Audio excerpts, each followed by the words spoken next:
When we first exposed Wings Interactive, I thought we'd uncovered one small scheme. Some shady funding, a fake mission, and a few bad actors hiding behind good PR. But the more I looked, the more names I recognized. Studios you've never heard of, getting funded again and again. Games with no players, companies with no teams. Yet somehow, they kept getting grants. So I did what I always do. I followed the trail. Every name, every project, every payout. And at the end of that trail wasn't just a person, it was the French government.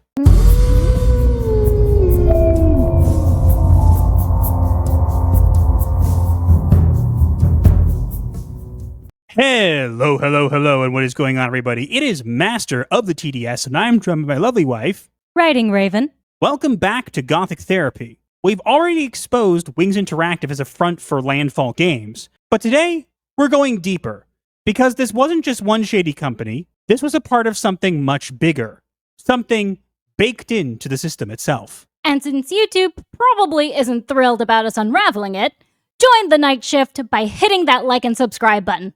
Let's keep shining a light where they'd rather we didn't. Seriously, you're going to want to see where this one leads. All right, quick recap for anybody new here. Wings Interactive claimed to be an indie fund helping diverse developers get their games off the ground. But as we uncovered, they were secretly a front for Landfall Games, sharing offices, staff, and finances, all while pretending to be completely independent. And let's not forget Sweet Baby Inc., whose CEO Kim Belair just happened to sit on Wings' board. Guess Bowser's not the only questionable character she's into. Wings wasn't just shady, it was a part of an entire network manipulating indie studios behind the scenes. And when we exposed that, they panicked, scrubbing their social media, wiping their website, erasing staff, board members, and even the games themselves. Like they were never there at all. And I'll be honest, I was convinced they were getting government funding. Everything about their setup screamed it. But they had done such a good job covering their tracks, I couldn't confirm it. No records, no links, no smoking gun. Yeah, it felt like a dead end. Until it didn't. Because Wings may have disappeared, but the money trail didn't. It led us to the people who help decide where the money goes. Before we start naming names, let's talk about how the money actually flows. Government grants, right? I mean, every country has some version of that for the arts. Right. But in France, that money comes from the CNC, the National Center for Cinema and the Moving Image. They fund film, animation, and yes, video games. And we're not talking pocket change. How much are we talking? Millions. Every year. Some games get 30,000 euros, others 200,000 euros, or more. Okay, but who actually decides which projects get the money? That's where the SNJV comes in, the Syndicat National du Video. Basically, the National Video Game Board. They represent the industry and work directly with the CNC on funding decisions, outreach, and policy. Like a union and a lobby group had a baby? Exactly. And their board is made up of studio heads, people with studios that, in many cases, have received a lot of government grants. So, game devs are helping decide which other game devs get money, and sometimes they're deciding on themselves. And that's the question. Where does industry leadership end and self-dealing begin? And that brings us to our first spotlight. Someone you might already recognize. Let's start with the most obvious thread. Audrey Leprince. You might know her as the co-founder of the Game Bakers, but she also co-founded Women in Games France, and of course, she was one of the main people behind Wings Interactive. And while she was pitching Wings as this beacon of diversity, she was also quietly sitting on the SNJV board, starting in 2020. Okay, so before she joined the board, had she already gotten money from the CNC? 5 separate grants, some under the Game Bakers, and one under Sunshine Lab, which is basically just an earlier label for the same team. And we're talking hundreds of thousands in government money. And after she joined? 2 more for her game Cairn, plus 3 more grants for Women in Games France, the organization she co-founded and still supports, just for appearing at Paris Games Week. 10 grants total, and half of those were awarded while she was on the board that helps decide where the money goes. Exactly. She may have recused herself from those decisions. She might have followed the letter of the law. But when the same names keep coming up again and again, it stops feeling like a coincidence. And this is just the first person? Oh yeah, buckle up. Next up is Marine Freeland, CEO of Piece of Cake Studios and a current member of the SNJV board. Before she ever joined the board, she got a grant in 2016 for a game called Hack Tag. But once she joined the board in 2020, things didn't exactly slow down. How many more are we talking? 3 more. Crossroads in 2021, and then 2 rounds of funding for Fantastic Haven in 2023 and 2024. That's a pre-production grant followed by a full production grant. And again, maybe she followed all the rules, but that's 4 grants total, 3 during her tenure. Now let's talk about Hervé Salm, the COO of Old Skull Games. Unlike others, his LinkedIn doesn't list when he joined the board, so the exact overlap is tricky to pin down. But his company definitely didn't shy away from the CNC funding buffet. Not even close. Old Skull Games received 6 CNC grants over the years. 5 we know were before or possibly during his tenure, and 1 that was undeniably awarded in December 2024 while he was confirmed to still be on the board. And that last one was for something called Cryptical Path, right? Sounds like a metaphor for all of this. And again, maybe it's legit. Maybe there's no direct conflict. The problem is we're only halfway through the board. Next is David Rabineau, CEO of Homo Ludens. He joined in October 2020, initially as a VP of International and European Affairs. Let me guess. He got a grant after joining the board? Not 1, 2. 1 in 2021 for a project called Sinatra, and another in 2024 for a game called Kate. But here's the key detail. He didn't receive any CNC grants at all until after he was already on the board. That's not subtle. This isn't someone with a history of getting grants who later joined the board. This is someone who started benefiting from the system after gaining influence inside it. Which raises the question, how many others only started getting funded once they were in the room? And how many didn't get funding because they weren't? Now let's take a look at Benjamin Charbit, CEO of Darewise Entertainment, and a longtime member of the SNJV board. He's been involved since at least 2014.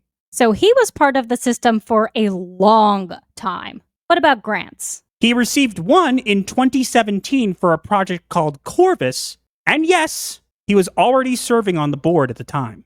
And even if he wasn't directly involved in that decision, it still doesn't look great, especially given the pattern we're starting to see.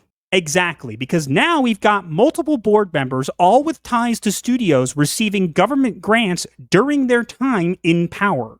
Now let's talk about Levan Sardyeveladze, the CEO of Celsius Online. Wait, wasn't he like president of the SNJV for a while? Yep, vice president from 2014 to 2016, and then president from 2016 to 2023. Now he's the first VP of Public Affairs. Basically, he's been on that board longer than some studios have existed. So I'm guessing he's gotten a few grants in that time?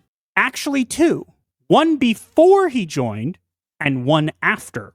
In 2011, Celsius Online got 146,000 euros for a project called Hegel, Reason and History. And in 2017, right in the middle of his presidency, they got another for 100,000 euros for a game called Return to the Kingdom. So, grant during his presidency confirmed. Next up is Anne Devasso. Currently the president of the SNJV and a board member since 2014. She was a vice chair from 2014 to 2023 and took over as president in 2023. And before that, Her studio, Spiders, received a CNC grant in 2011 for a game called Stains of Time. So she got her money before joining the board. And she's not just a board member. She's a co-founder of Women in Games France, alongside Audrey Leprince, which means the same inner circle keeps popping up again and again. Finally, let's look at Stéphane Bonazza. Senior VP at Shiro Games, Stéphane is one of only 2 board members, the other being Anne, who got a CNC grant before joining the SNJV, but none during their time on the board. Shiro Games received 1 grant in 2013, and we couldn't confirm any others. So, technically clean, but only by comparison. He doesn't disprove the pattern, he just didn't trigger it, which in this case makes him the outlier. When only 2 people out of the entire board don't raise questions, that's a pattern in and of itself. And now we come to Gregory Carreau, COO of Asobo Studio. Wait, I don't remember him being in the original list. Yeah, that's because we almost missed him. His LinkedIn doesn't mention the SNJV, but he's listed on their board page, so we dug deeper. And what did we find? 3 CNC grants awarded to Asobo Studio. 1 in 2013 for Superfarm, another in 2013 for Arapaho, and a third in 2016 for The Plague, all before he became COO in 2019. So, technically, the grants were awarded before he was COO, but not necessarily before he was on the board? Exactly. We couldn't confirm when he joined the SNJV board, so there's a gray area. But at minimum, his studio received significant government funding before he publicly listed any board affiliation. That's it, right? That's all the names you found? That's all the confirmed ones.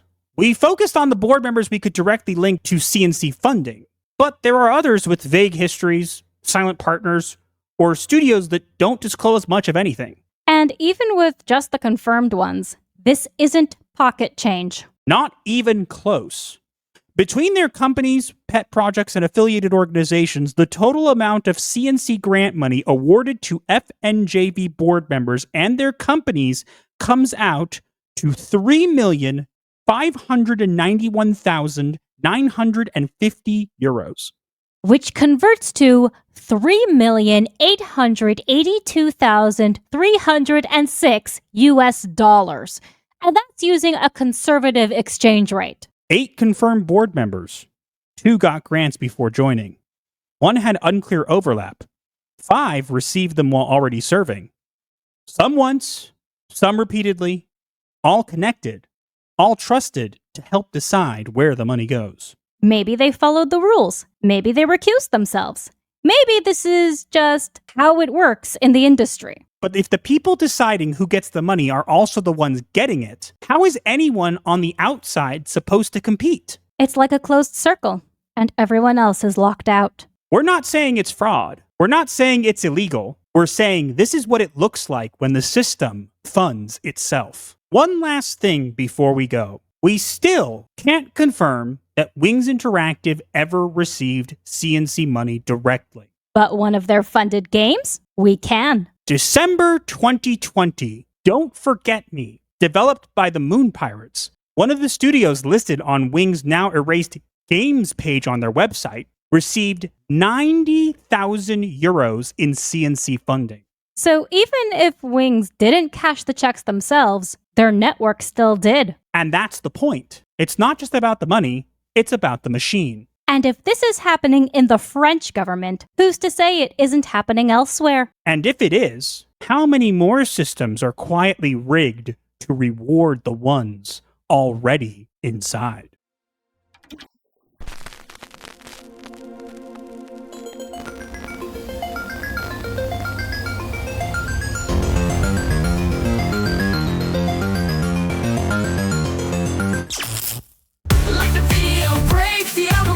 Share with your crew, escape life's hell. From spooky memes to advice obscure, here's your dark solace of humor as a cure.